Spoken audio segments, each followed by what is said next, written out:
तयार करतो.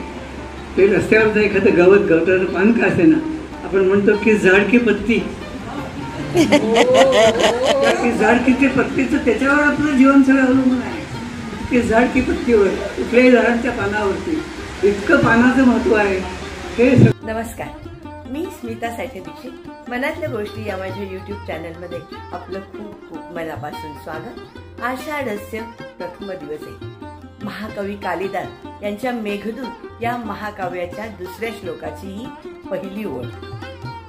आषाढस्य प्रथम दिवस आहे. आषाढातला पहिला दिवस हा कालिदास दिन म्हणून साजरा केला जातो.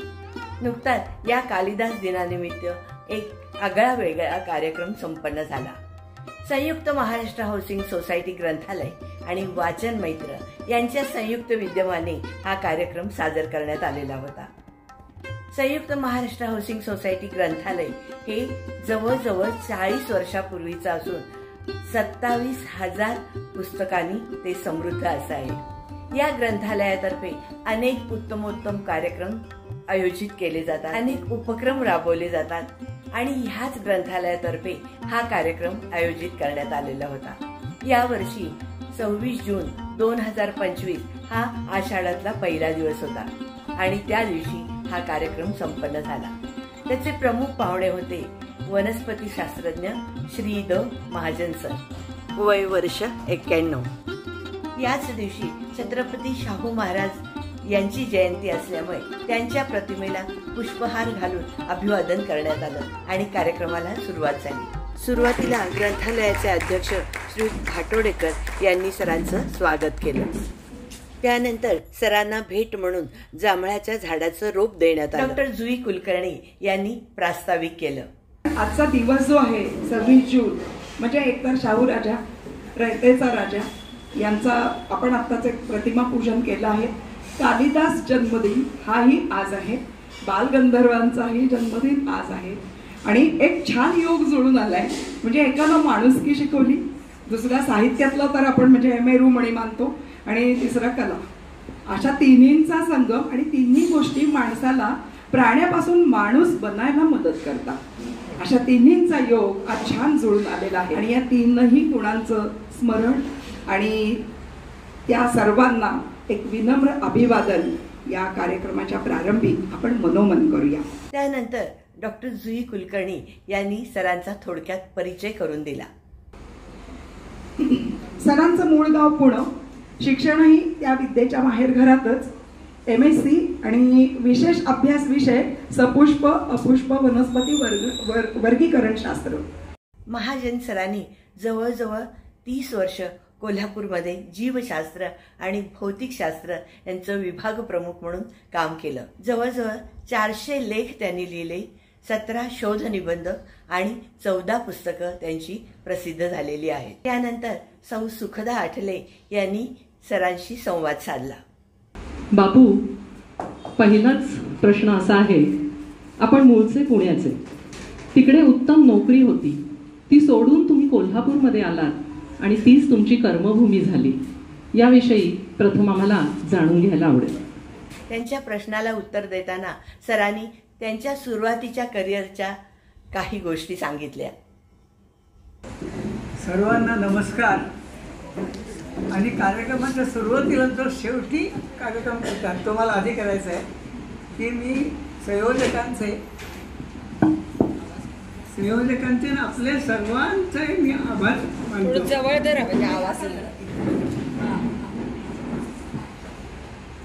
सर्वांना मला धन्यवाद द्यावेसे वाटतात, सर्वांचे आभार मानण्यासारखे वाटतात. या ठिकाणी मला आज बोलवलं आणि बोलण्याची संधी दिली त्याबद्दल मी आपल्या सर्वांचा ऋणी आहे.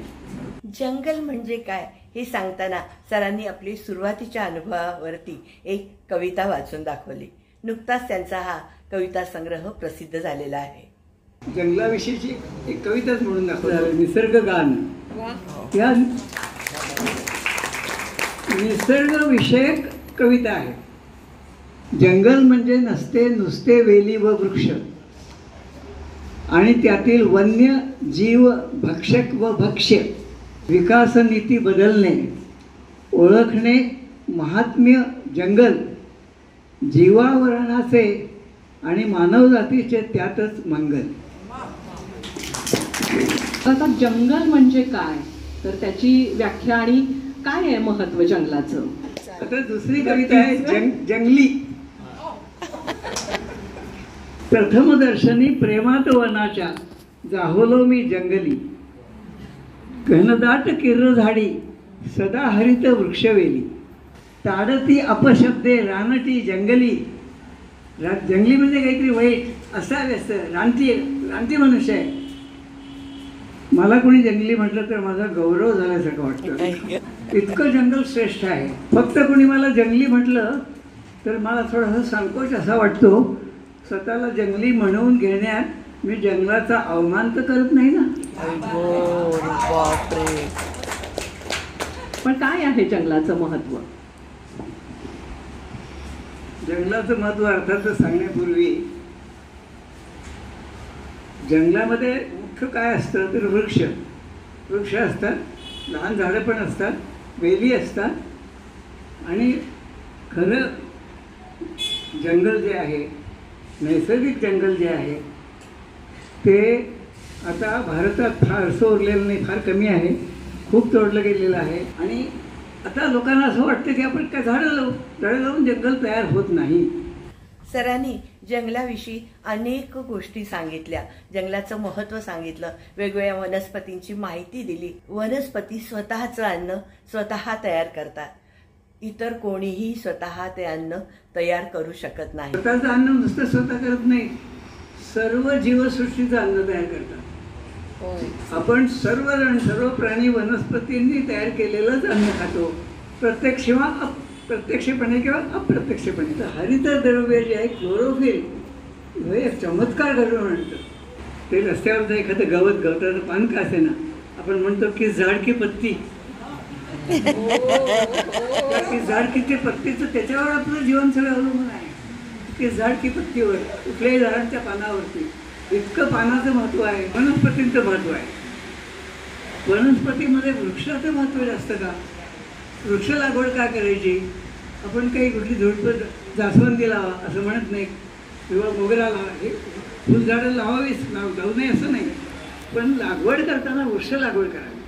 कारण वृक्ष हे मोठे असतात, त्यामुळे जास्त प्रमाणात ग्लुकोजची साखर तयार करतात, जास्त प्रमाणात अन्न निर्माण करतात, जास्त प्राणी पक्ष्यांना त्याचा उपयोग होतो. आणि जेवढं अन्न जास्त तयार करतात तेवढाच ऑक्सिजन जास्त बाहेर सोडतात. यानंतर सरांनी त्यांची एक अतिशय सुंदर अशी कविता वाचून दाखवली, हिरवं पान. हलणार नाही जीवसृष्टीचं पान, नसेल झाडाचं साधं सुद्ध हिरवं पान. साऱ्या जीव जगताला जगवणारं खानपान बनवू शकतं केवळ झाडाचं हिरवं पान. मानवाने जर नाही ठेवलं हे भान तर कापली जाईल त्याचीच मान. प्राणवायू शिवाय नाही कुणा जीवात जान, हेही पानाचंच काम नाही लहान सान. म्हणू नका आता की झाड की पत्ती, त्याच्याशिवाय होईल आपलीच गच्छंती. नीट ऐका जन हो देऊन कान, पानाला देऊ यथोचित मान. कळ्या, फुले, फळे आणि बिया ही सुद्धा सारी पानांचीच किमया. हलणार नाही जीवसृष्टीचं पान, नसेल झाडाचं साधं सुधं हिरवं पान. मला वाटतं आज बहुतेक सगळ्या प्रश्नांची उत्तरं बापू आपल्या कवितेच्या माध्यमातूनच देणार आहेत, कारण भरपूर कवितांचा खजिना त्यांच्याकडे आहे. बापू, यानंतरचा प्रश्न म्हणजे तुम्ही 3 पुस्तकं लिहिली, देशी वृक्ष अशा ह्याच्यातली. त्याच्यामध्ये काही सांस्कृतिक वृक्ष पण आहेत. तर आपल्याला सांस्कृतिक वृक्ष म्हणजे वड, पिंपळ याच्या पलीकडे काही फार माहीत नसतं. तर असे हे जे काही तुम्ही देशी वृक्ष जवळपास 200 आहेत असं तुम्ही 3 पुस्तकाच्या माध्यमातून लिहिलेलं आहे. तर त्याच्याविषयी पण आम्हाला सविस्तर ऐकायला आवडेल. सुखदा हटले मॅडमच्या प्रश्नाला उत्तर देताना सरांनी वृक्ष लागवडीविषयी आधी सांगितलं. देशी वृक्ष परदेशी वृक्ष यांची माहिती दिली, अनेक वृक्षांची माहिती दिली, देवराई वृक्षाची माहिती दिली, निलगिरी गुलमोहर या झाडांची माहिती दिली. याशिवाय जांभळाच्या वृक्षाचं महत्त्व सांगितलं. भारताचं मूळचं नाव होतं जम्बूद्वीप. जम्बू म्हणजे जांभूळ. त्या लेखक साहित्यिक मराठीमधले की मधमाशी काय करते, अगदी बारीक सूक्ष्म कण फुलात आणून हजारो फेऱ्या मारून ती आपल्या पोळ्यामध्ये साठवते. मधमाशी मध आणत नाही, पुष्परस आणते. मधमाशी स्वतःच्या शरीरात ते करते. मध हा पूर्णपणे प्राणीजन्य पदार्थ आहे, मधमाशीच्या पोटात तयार होणारा. आपल्याला माहीत नसलेल्या अनेक गोष्टी सरांनी सांगितल्या आणि आपल्या ज्या समजुती होत्या त्या भ्रामक ठरवल्या. श्रीफळ समारंभात देत नाही हल्ली आम्ही. तर नारळ हे श्रीफळ नाही आहे. कुठेही संस्कृत वाङ्मयामध्ये नारळाला श्रीफळ म्हटलेलं नाही. श्रीफळ कोणतं आहे? बेलफळ. बेलफळाचं नाव श्रीफळ आहे. म्हणून बेलफळ द्यावं असं मी म्हणत नाही. नारळ द्या, नारळ दिला बेलफळापेक्षा जास्त उपयोगी आहे,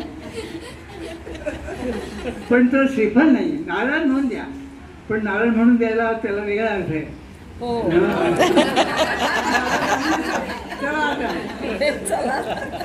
कालिदास महाकाव्य असं म्हणण्यापेक्षा कालिदासाच्या वाटेमध्ये जी काही झाडं वृक्ष वेली फुलं असा एक स्वतंत्र अभ्यासाचा विषय त्याच्याविषयी ते कार्यक्रमही करतात. तो मागच्याच आठवड्यात इथे कोल्हापूरमध्ये झाला. तर आजच्या दिवसाचं तर ते महत्त्व आहेच. तर थोडक्यात त्या सगळ्या विषयी बापूंनी सांगावं असं मला वाटतंय. अभ्यास खूप मोठा महाकवी कालिदासाचा.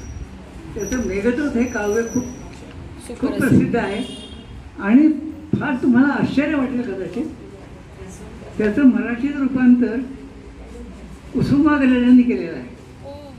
हे फार आश्चर्य नाही आहे, फार आश्चर्य पुढे आहे. भारताचे पहिले अर्थमंत्री C.D. देशमुख यांनी मेघदूताचं मराठी रूपांतर केलेलं आहे.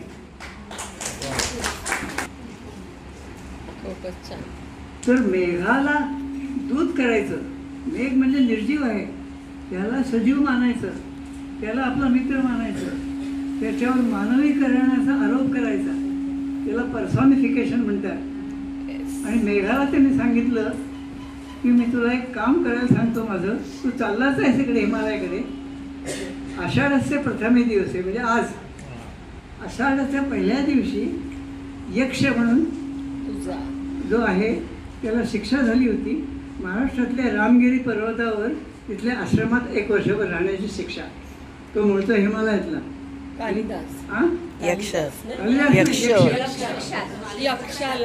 यक्षाला. आणि कालिदास त्या ठिकाणी त्यानंतर गेला खूप खूप उशिरा. पण कालिदासालाही कळलं की इथे यक्ष होता, त्याला ती शिक्षा झाली होती. आणि कालिदासाला वाटलं अरे, आणि मेघाच्या मार्फत त्यांनी तो निरोप पाठवलेला आहे, आपणही तसं करावं. म्हणून त्यांनी मेघदूत हे काव्य लिहिलं की मेघाला सांगितलं आहे हिमालयापुढे जायला. त्याला वाट कशी सांगायची, खाली तुला काय काय दिसेल, वर जग किती उंचावरून जाणार आहे, त्या उंचीवरनं खाली काय दिसेल हे कालिदास त्या मेघाला सांगतो. केवढा अभ्यास आहे. खाली किती किती खूप हिंडला नंतर हे कळू शकेल. खाली किती हिंडावं लागेल तेव्हा हे कळेल कालिदास कसा हिंडला असेल, त्यावेळेला साधनं काय असतील प्रवासाची. आणि इतकं नेमकं ढगाला सांगतोय की थोडं पुढं गेल्यावर तुला अशा प्रकारची डोंगरांची रांग दिसेल. मेखाला पर्वत, ज्याला मैकल पर्वत आज म्हणतात, तो मेखाला आहे मूळचा. ते मेखालासारखे पर्वत दिसतील, माळेसारखे. तिथनं त्याच्यामधून बरोबर पुढे जा, तीच वाट बरोबर असेल. पुढे कुठले वृक्ष दिसतील, खाली काही वृक्ष तुला फुललेले दिसतील, त्याचा सुवास दरवेळेला वरपर्यंत तुला समजेल. ते कुठले वृक्ष असतील, ककुबा नावाचे वृक्ष असतील, म्हणजे ऐन. ऐनाचे वृक्ष तुम्हाला कदाचित माहिती असेल. फार चांगला इमारती लाकडांचा वृक्ष की कॉन्क्रीट. हे खांब जे आहेत यांचं आयुष्य किती असतं, कॉन्क्रीटच्या इमारतीचं आयुष्य 50 ते 100 वर्ष सांगितलेलं आहे. 60 म्हणजे मी चहा पितो. हरकत नाही. अशा पद्धतीनं ते काम माझ्यावर आलेलं आहे. मेघदूतावर कविता आहे. कळसाध्याय प्रतिभेचा महाकवी कालिदास, काव्य वाङ्मयाचा अलौकिक अच्युत उपन्यास, अत्युच्च उपन्यास, मेघदूत कल्पना रम्यतेचा अद्वितीय विलास, वास्तवाचाही सूक्ष्म अनाहत नाद खास, सौंदर्य स्थळांचे रसरशीत जिवंत वर्णन, सुंदर चित्रमयता तरीही भौगोलिक भान, मेघ सरिता पर्वत नगरी सर्वांना प्राप्त जीवन, अनेकानेक वनस्पतींचे समुचित वर्णन, कदंबाचे फुलणे रोमांच पर्वता पर्वता, डोंगर दऱ्यांमध्ये कुकुभ सुरभी दरवळता, मेघ बांधवांचे आस्वादने रमत गमता, हिमालयाच्या कुशीतील अलकेची महानता, उत्कट प्रणय आणि दाहक विरह यातना, अर्थवाही नादवत्ता धुंद उन्मादकता, उपमा कालिदासस्य अनुपमेय साहित्य कृती, दिव्यत्वाची प्रचिती कर माझे जुळती, कर माझे जुळती. याच्यापेक्षा छान शेवट असूच शकत नाही असं मला वाटतंय. धन्यवाद बापू, तुम्ही इथे आलात आणि खूप छान गप्पा झालेले आहेत. यानंतर आभार प्रदर्शनाचं काम मी डॉक्टर जुई कुलकर्णी यांच्याकडे देते. झालो याविषयी वाद नाही. धन्यवाद. डॉक्टर जुई कुलकर्णींनी सर्वांचे आभार मानले आणि सर्वांचे आभार व्यक्त करते. ग्रंथालयाच्या उपक्रमाबद्दल माहिती दिली आणि बुद्धाच्या स्लाइड शोचा कार्यक्रम करायचा मानस बोलून दाखवला. तेव्हा आपणा सर्वांचे मी मनपूर्वक आभार व्यक्त करते. लायब्ररीला अशीच अधूनमधून भेट द्या, लायब्ररी बघा. वाटलं पुस्तकांसाठी संपर्क करायचा असेल तर तो पण करा आणि पुन्हा पुन्हा आपण अशा छान छान कार्यक्रमांनी भेटत राहू. कसा वाटला व्हिडिओ नक्की सांगा. लाईक करा, कमेंट करा, शेअर करा आणि चॅनलला अजून सबस्क्राईब केलं नसेल तर सबस्क्राईब करा. नमस्कार.